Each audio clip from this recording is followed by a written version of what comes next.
Hello everybody, it's Moist Critical. Today we will be going through the basics of Premiere Pro. I will walk you through everything from importing footage, cutting and adding effects, all the way to coloring and exporting. It may seem daunting at first, but don't worry, I'll hold your hand the whole way. I will go through everything quickly so you have a good understanding, meaning you don't need to watch one of those 40-minute tutorials with a guy that's accent you can't understand no matter what speed you play it at. Hello and welcome to Premiere Pro! Oh my god, Ronnie. I don't care about your mans, I don't give a fuck. With my wrist I hit my dance. If you want it. First of all, you want to open up Premiere Pro. Once open, you will be brought to this home page. The two main things you will use here is New Project and Open Project. For now, since we don't have a project, let's open a new one. Up here we can name our project and use these to save it where we want it. Once ready, press create to get started. Now if you haven't opened Premiere before, your workspace might look a little different to mine, but not to worry. For editing, I suggest use the same layout as mine, as it is the easiest layout to edit with. To do this, go up top the window, hover over workspaces, and click editing. Now you should have the perfect layout to edit in. Now to begin, you first need to have your footage ready. It helps to have all your footage saved in one place. I like to create a footage folder for each project I work on. To import your footage, go up top to File, then scroll down to Import. Find the footage that you would like to edit with and double click to import it. This will automatically put your footage in your project bin where all your imported footage is kept. To bring it into the timeline, simply drag it on.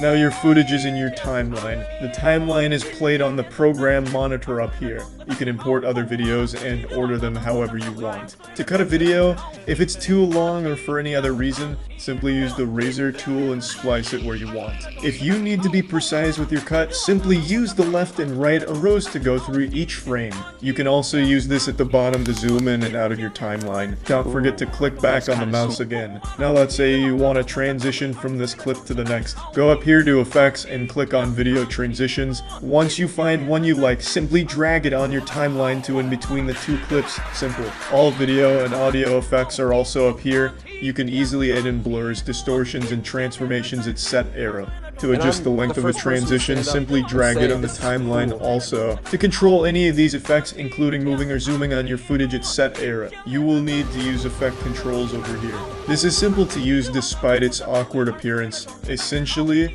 to move and resize your footage, for example, position and scale are here. You can either have it be in one place and one size for its whole duration, or you can use keyframes to make it change throughout. To use keyframes, make sure this little blue clock is here. If not, it will stay one size and position throughout. Keyframes work by having an endpoint where the motion starts and an out point where it ends. We first make the endpoint by first moving in our timeline where we want the movement to start and then clicking this diamond to make the first keyframe. Adjust your position and size, and then go to where we want it to end and click the little diamond again. Boom, we have a movement. This also works for most other effects. To quickly go over coloring, the fastest way to color grade is to go to Effects, Video Effects, Color Correction, and Lumetri Color. Go ahead and drag that effect onto the clip you want to color, and then head up to Effect Controls. Go into Creative and use these to color it however you like. There is a lot more you can do with this, but we don't got a lot of time. To delete a clip, simply click it and press the back arrow. Now for exporting, simply click the export button up here. Name your video file and make sure it is the correct format. It is best to use YouTube 1080, but you can use whatever you may need. Save it where you want it to be, and when you're done, just hit export. I hope you found this quick tutorial helpful. If you have any further questions or want to learn more, comment down below and I will be happy to help you. We did kind of rush through everything, but this was to just give you a brief overview of Premiere Pro. Thanks for watching. Don't forget to like and subscribe.